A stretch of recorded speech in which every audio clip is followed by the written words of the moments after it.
Buenos días y bienvenidos a la segunda sesión del área de Ciencia y Tecnología y vamos a tratar el día de hoy sobre los niveles de organización de los seres vivos, pero esta es la segunda parte. La clase anterior tratamos del nivel químico y hablamos de los bioelementos y cómo la combinación de los bioelementos forma a las biomoléculas. Esa clasificación se encontraba dentro del nivel químico, que era el nivel también llamado abiótico. El día de hoy vamos a continuar con el nivel biológico. Cuando hablamos del nivel biológico, nos referimos a el nivel biótico. ¿Qué significa biótico? Que tiene vida, o es el nivel con vida.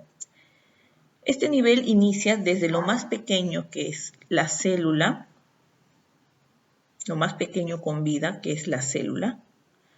Luego vienen los tejidos, luego los órganos, los aparatos, los sistemas y finalmente la combinación de estos 5 niveles anteriores nos va a dar como resultado al individuo o también llamado al ser vivo. Debemos recordar que la célula viene a ser lo básico en el nivel biológico y la unión de las células nos va a originar los tejidos. La unión de tejidos iguales o con la misma función va a formar los órganos. La unión de órganos va a formar los aparatos o sistemas y la unión de todos los niveles anteriores formará al individuo. Bueno, iniciaremos entonces con el nivel celular.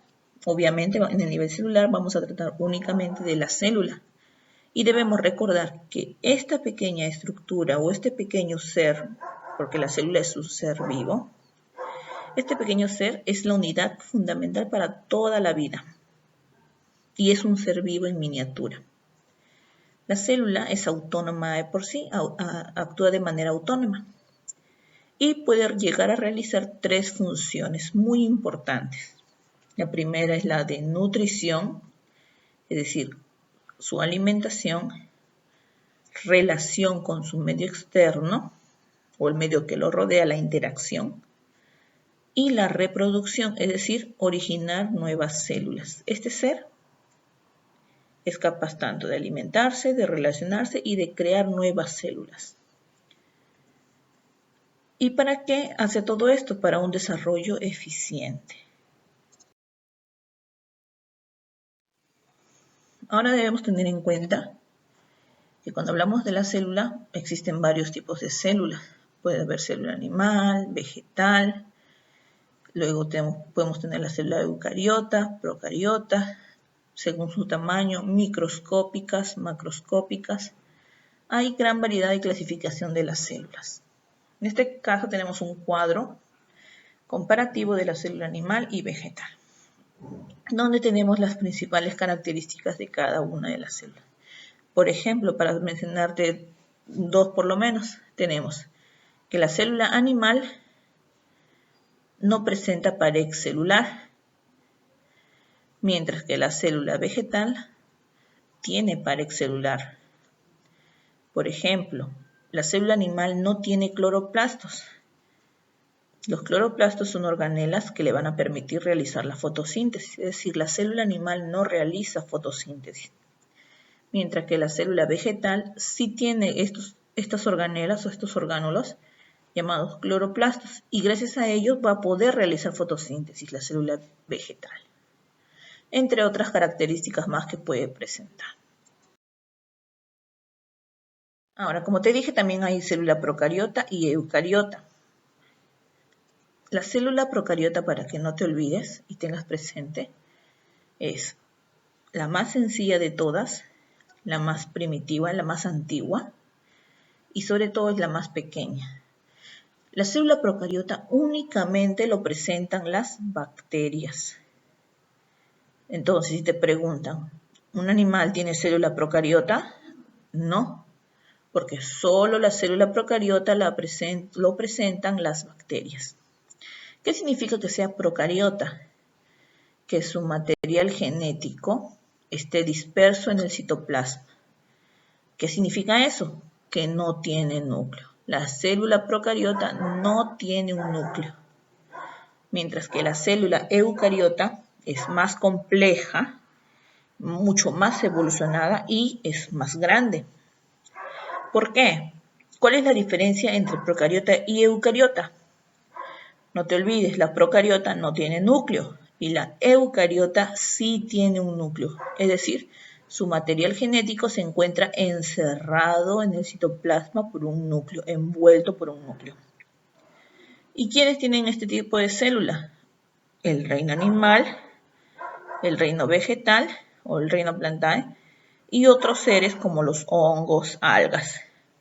Obviamente el hombre, el ser humano, también tiene célula eucariota. Luego tenemos el nivel de los tejidos. No te olvides, cuando te hablé de los tejidos, se forman por la unión de varias células que cumplen la misma función. Cuando hablamos de los tejidos, también los podemos llamar el nivel histológico o también llamado el nivel tisular. No te olvides, tejidos es la unión de células que cumplen la misma función. ¿Cuántos tipos de tejidos hay? Vamos a encontrar dos clases, el tejido animal y el tejido vegetal. En estas imágenes podemos observar en este brazo qué clase de tejido será el tejido animal. Y en esta imagen que tenemos de una planta podemos observar el tejido vegetal. Como puedes observar, hay varias clases de tejido animal. Puede ser el tejido muscular, para formar los músculos, el tejido adiposo, el tejido sanguíneo, el tejido epitelial, que por ejemplo va a formar tu piel, el tejido óseo, tejido que vamos a ver en los huesos, o el tejido nervioso, por ejemplo, la unión de las neuronas. En una planta podemos observar varias clases de tejido. Por ejemplo, los tejidos que dan soporte se van a llamar el tejido de sostén. Los tejidos fundamentales o los tejidos parenquimáticos. Los tejidos protectores o los tegumentos, como te dice, van a proteger. Y los meristemos o tejidos, meristemos o tejidos de crecimiento, obviamente se encargan de aumentar el tamaño ya sea de las plantas.